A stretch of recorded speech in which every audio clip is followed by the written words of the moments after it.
WhatsApp class 12 welcome back to the channel. अगर आप लोग इस चैनल पर फर्स्ट टाइम आए तो पहले इस चैनल को जाकर सब्सक्राइब कर लो और नोटिफिकेशन को भी ऑन कर लो। आज हम लोग कंटिन्यू करने वाले हैं हमारा LPG chapter liberalisation privatisation and globalisation chapter का, और ये चैप्टर का पार्ट 2 है। इससे पहले पार्ट 1 जिन्होंने नहीं देखा, डिस्क्रिप्शन में लिंक है, वहां से वो लोग जाकर देख सकते हैं। तो अब हम लोग स्टार्ट करते हैं इस चैप्टर का सेकंड पार्ट। देखो, प्राइवेटाइजेशन का मतलब ही होता है पब्लिक सेक्टर के रोल को कम करना। पब्लिक सेक्टर के रोल को क्या करना है? कम। अब प्राइवेट सेक्टर्स जितने भी हैं उनके रोल को क्या करना है? बढ़ाना, इंक्रीज करना उनके रोल को।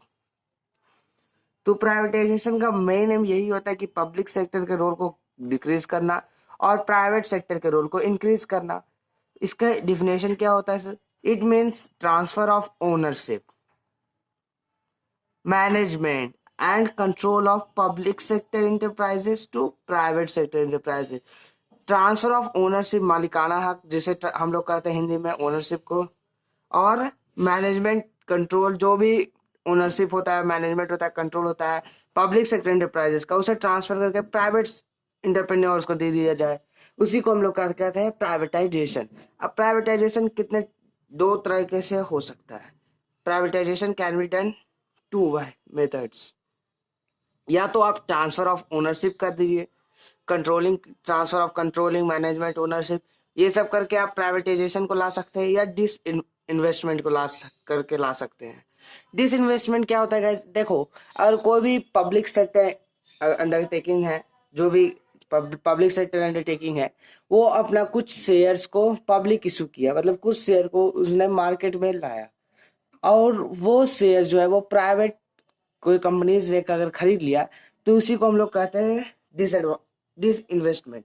इसका डिफिनेशन हो सकता है कि public sector undertaking by sale of part of equity of public sector to public. तो एक पार्ट ऑफ इक्विटी शेयर जो भी पब्लिक में लाया जाता है उसे हम लोग डिस इन्वेस्टमेंट कहते हैं। प्राइवेटाइजेशन का मेन पर्पस क्या था गाइस? तो प्राइवेटाइजेशन का मेन पर्पस यही था कि to improve financial discipline. Financing में जो गवर्नमेंट जो थी वो डेथ में थी, तो फाइनेंशियल में थोड़ा सा डिसिप्लिन आए, मूवेबल फाइनेंशियल डिसिप्लिन हो जाए। सेकेंड है टू फैसिलिटेट मॉडर्नाइजेशन। अब प्राइवेट सेक्टर से आएगी तो मॉडर्नाइजेशन के साथ आएगी। जैसे हम लोग देखते हैं कि प्राइवेट बैंक या प्राइवेट इंस्टीट्यूशन, इस सब में कुछ मॉडर्न टेक्नोलॉजी जो है, जो अभी भी है, लेकिन वही अगर गवर्नमेंट बैंक्स में जाए तो उतने कुछ खास हम लोग नहीं देख पाते हैं मॉडर्नाइजेशन में। तो ये था बेसिकली प्राइवेटाइजेशन। अब एक और टॉपिक बचता है जिसे हम लोग देखते हैं ग्लोबलाइजेशन। नेक्स्ट टॉपिक है गाइस ग्लोबलाइजेशन। अब देखो, ग्लोबलाइजेशन का मतलब क्या होता है? Global, it means integrating the national economy with the world economy through removal of trade barriers on international trade and capital movement। integrating the national economy with the world economy मतलब हम लोग national economy वाला products को world economy में cell कर सकते हैं, और वर्ल्ड इकोनॉमी वाला प्रोडक्ट को हम लोग नेशनल इकोनॉमी में ला सकते हैं through the removal of trade barriers on international trade. जो भी ट्रेड बैरियर्स थे उसे रिमूव करके, और कैपिटल मूवमेंट जिसे हम लोग foreign FDI, foreign direct investment कहते हैं, उन सब को ला करके हम लोग ग्लोबलाइजेशन को ला सकते हैं। ग्लोबलाइजेशन का अगर हम लोग शॉर्ट में डिफाइन करना चाहे तो क्या होता है? Globalisation aim to create borderless world. बिल्कुल सही बात।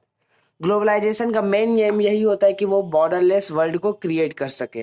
तो अब ग्लोबलाइजेशन के लाने के बाद उसके कुछ फेवर हुए और कुछ अगेंस्ट, मतलब कुछ इकोनॉमिस्ट जो थे वो फेवर में थे ग्लोबलाइजेशन के, और कुछ अगेंस्ट में थे।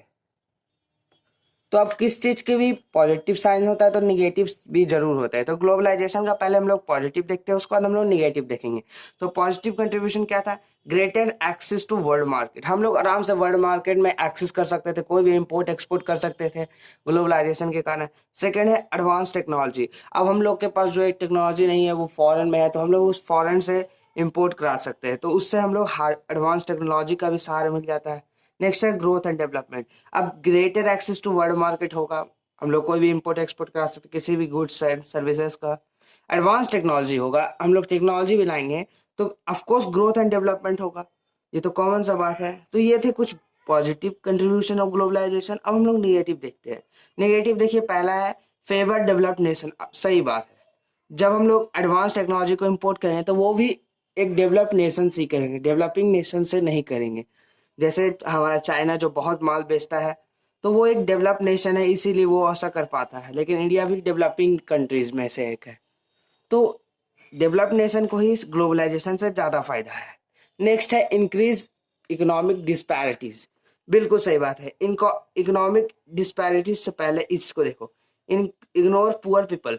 पुअर पीपल को इसमें इग्नोर कर दिया जाएगा, क्योंकि पुअर पीपल इतना एफोर्ड ही नहीं कर पाएंगे कि वो एक्सपोर्ट करा सके अपने गुड्स एंड सर्विसेज को, या फिर इंपोर्ट करा सके फॉरेन से। तो एक पुअर पीपल को इग्नोर कर दिया जाएगा, जिसमें अमीर जो है वो अमीर होता जाएगा और गरीब जो है वो गरीब ही होता जाएगा, जिससे हम लोग इंक्रीज इन इकोनॉमिक डिस्पैरिटीज कर सकते हैं। मतलब एक साइड है कि जो बहुत अमीर है और एक साइड जो है वो बहुत गरीब है। तो ये था ग्लोबलाइजेशन का positive contribution and negative contribution. अब एक छोटा सा टॉपिक और बचता है गाइस, आउटसोर्सिंग। अब हम लोग उसे देखते हैं। अब आउटसोर्सिंग का मतलब क्या होता है? देखो यार, आउटसोर्सिंग का सीधा सा मतलब होता है, जैसे मैं कोई अपना मेन काम को छोड़ करके कोई एक्स्ट्रा काम कर रहा हूँ, लेकिन मुझे उसमें काम करने में मन नहीं लग रहा है, तो मैं सोचता हूँ कि वो काम को मैं किसी थर्ड पार्टी को दे दूं और उसमें उसे स्पेशलाइज बना दूं। इसी को हम लोग बेसिकली आउटसोर्सिंग कहते हैं। आउटसोर्सिंग का डिफिनेशन हम लोग देखते हैं। It refers to contracting. Contracting word आपको बोर्ड्स में लिख के जाने हैं। Out some of its activity to third party. मतलब हमारा जो भी एक्टिविटी हम लोग पहले अर्लियर परफॉर्म कर रहे थे, उसे कॉन्ट्रैक्ट पर थर्ड पार्टी को दे देना। Which verb earlier perform by the organisation. वही बात, जो भी हम लोग पहले परफॉर्म कर रहे थे उसे हम लोग कॉन्ट्रैक्ट पर किसी थर्ड पार्टी को दे देना है। उसी को हम लोग बेसिकली आउटसोर्सिंग कहते हैं। तो इंडिया जो है वो बहुत फेमस हो चुका है आउटसोर्सिंग में। क्यों? क्योंकि यहाँ पे availability of skilled man power बहुत है। यहाँ पे लोग लो वेज रेट में भी काम कर सकते हैं, और इंडिया जो है इसीलिए आउटसोर्सिंग में पॉपुलर हो गया है। तो कौन कौन से आउटसोर्स है जो इंडिया को मिल चुके हैं? जैसे call centres, very very important, banking और accountancy, film editing, music recording. तो ये सब कुछ आउटसोर्स है जो कि इंडिया को मिले हैं। ये सब फेमस आउटसोर्स है। और भी बहुत सारे आउटसोर्स है जो मिले हैं, लेकिन मैं यहाँ फेमस को बताया हूँ। तो ये सब कुछ आउटसोर्स है। अब एक लास्ट टॉपिक आता है गाइज, जिसे हम लोग वूटो कहते हैं, WTO, world trade organisation. WTO का फुल फॉर्म होता है world trade organisation. World trade organisation का शुरुआत 1995 में हुआ था। क्या उससे पहले कोई और था, या फिर उसी समय से वर्ल्ड ट्रेड ऑर्गेनाइजेशन स्टार्ट हुआ था? नहीं, उससे पहले था गैट। गैट का फुल फॉर्म क्या होता है गाइज? आप लोग मुझे कमेंट सेक्शन में बताइएगा। गैट जो है वो 1948 में लाया गया था, और उसके कुछ सालों बाद 1995 में WTO नाम उसका रख दिया गया। और जिन लोगों को गैट का फुल फॉर्म नहीं पता है उसे मैं बता दूं, general agreement on trade and tariff इसका फुल फॉर्म है। तो उस समय गैट के में जो थे वो रजिस्टर थे 23 कंट्रीज, और अब जो है वो WTO में 164 कंट्रीज जो है वो रजिस्टर है। इन सबका काम क्या होता है, मतलब फंक्शन क्या होता है, अब हम लोग देखते हैं। देखो, फंक्शन इन लोग का पहला है facilitate international trade. International trade को ये फैसिलिटेट करता है। Second, to establish a rule based on trading. एक रूल बना के रखना जो भी है उसे ट्रेडिंग में, एक रूल बना के रखना कि कोई कंट्री किसी कंट्री को चीट ना कर सके, कोई उसका रिसोर्सेज को वेस्ट ना कर सके। तो एक ऐसा रूल बना के रखना है। सेकेंड, थर्ड है to ensure optimum utilisation of world resources. Optimum utilise करना वर्ल्ड रिसोर्सेज को, तक कम से कम में ज्यादा से ज्यादा यूटिलाइज करना। फोर्थ है to protect the environment. Environment को प्रोटेक्ट करके ही चलना, ऑल्दो कोई नहीं करता मुझे पता है, पर फिर भी एक रूल बना दिया गया है WTO में कि इन्वायरमेंट को प्रोटेक्ट करके ही आपको कोई भी ट्रेड वगैरह करनी है, इंटरनेशनल ट्रेड वगैरह। तो ये था आज का वीडियो का लास्ट टॉपिक गाइस। एक टॉपिक और बच जाता है, जो कि LPG के पॉजिटिव कंट्रीब्यूशन है और नेगेटिव कंट्रीब्यूशन है। तो वो टॉपिक को हम लोग नेक्स्ट कभी वीडियो में देखेंगे। तब तक के लिए stay tuned with C classes. Video को लाइक करना मत भूलना और सबके साथ शेयर करना। और अगर अभी तक आप लोगों ने टेलीग्राम चैनल ज्वाइन नहीं किया है तो टेलीग्राम चैनल को ज्वाइन कर लेना, link is in description. Thank you for watching guys, stay tuned with C classes.